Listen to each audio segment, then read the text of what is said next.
Hi, I am Beatriz Fernandez Fernandez. I am medical doctor nephrologist in Fundación Jiménez Dïaz in Madrid, Spain. And today I am going to talk about a new real evidence of using Finerenone in Madrid community in Spain.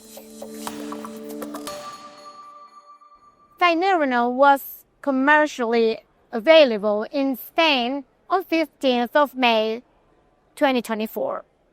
So we started using Finerenone following KDIGO guidelines. But in Spain, there are lots of patients that are under steroidal mineral receptor antagonists. We've used steroidal mineral receptor antagonists for decreasing albuminuria in this population. So what we wanted to know was what's happening if we are switching steroidal mineral receptor antagonists for non-steroidal mineral receptor antagonists in type 2 diabetic population.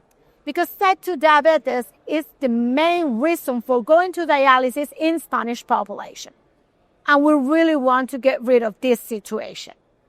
So we designed a multi-center study in Madrid community.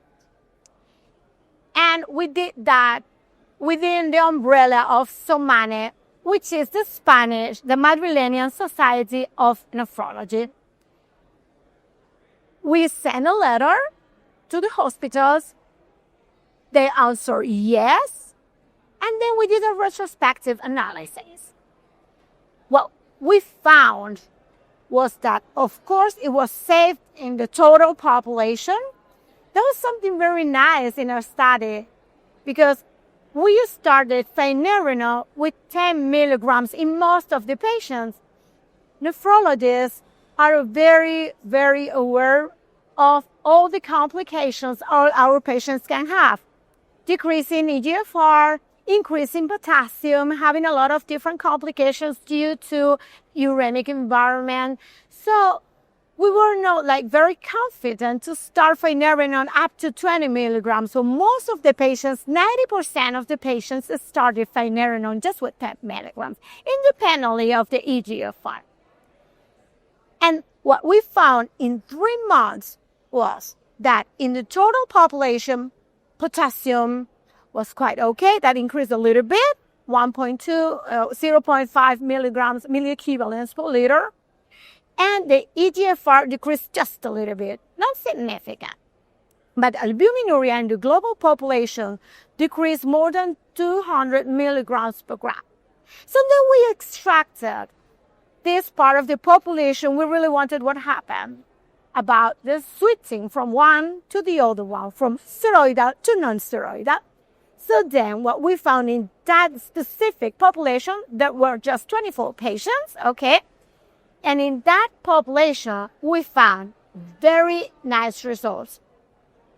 Decreasing potassium, those patients switching from steroidal to non-steroidal significantly decreased the potassium.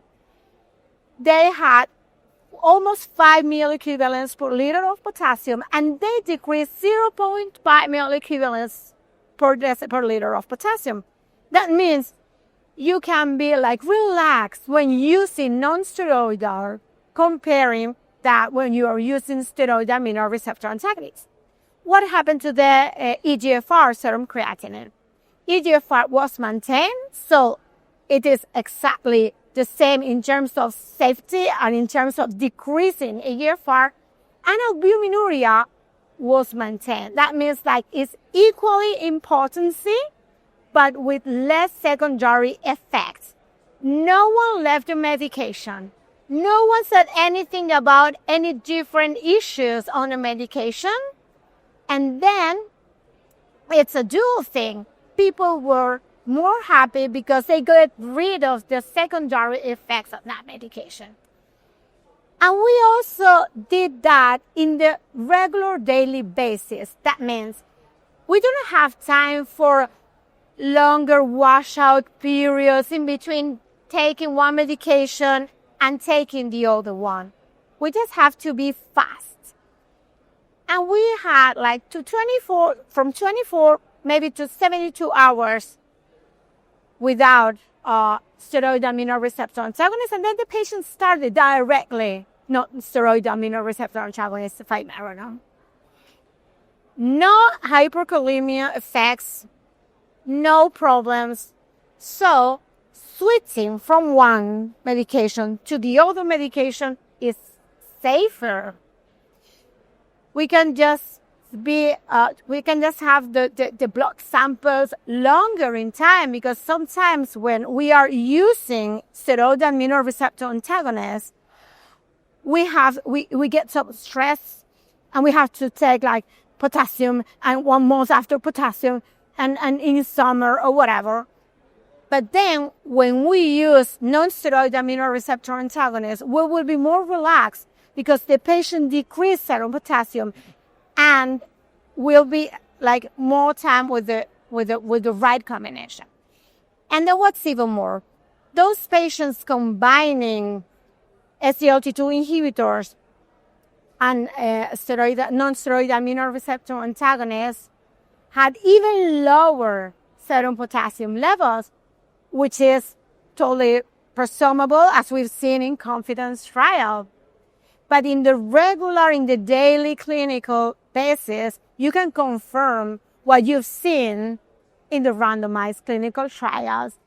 And this is a very, very good thing for doctors. And the most important thing, this is a very good thing for patients with chronic kidney disease. So the impact on clinical practice is here quite clear. If you change for steroid amino receptor antagonists to non-steroid amino receptor antagonists, potassium is going to get lower. It's going to get better.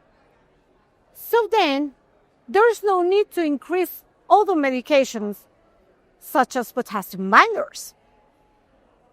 You will be confident of using non-steroid amino receptor antagonists for lowering albuminuria, because they will be mostly the same of using steroid amino receptor antagonists. This is something doctors were very much aware of.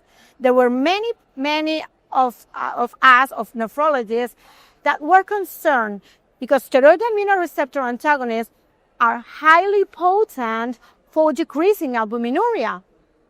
So we didn't know if Finerenone was going to be equally potent for decreasing albuminuria. But now we know that it's equally potent for decreasing albuminuria with lower effects on potassium, with nice effects on serum creatinine or eGFR. That means that it won't decrease your eGFR.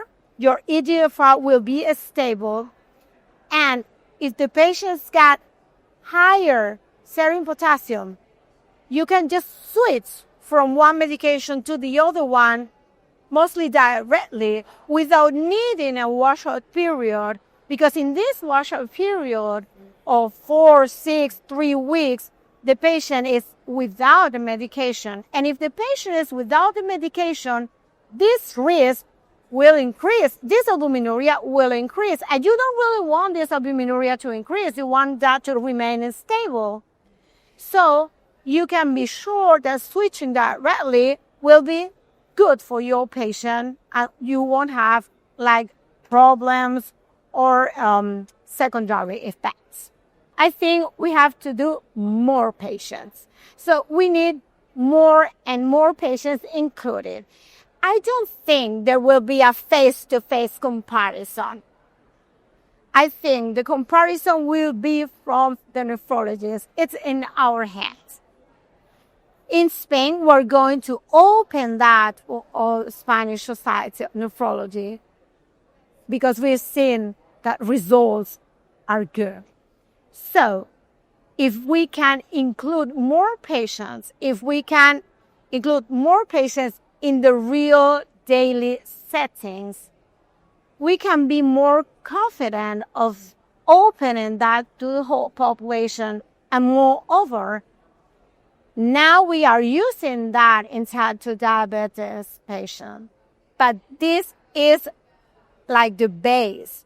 We are going to go up and we are going to use Finerenone not only for diabetic patients. We've seen that nice results. We're going to use it for non-diabetic patients. We're going to use it for these patients with albuminuria that are under steroidal mineral receptor antagonists, because we didn't have anything else to offer, and now we've got something more to offer.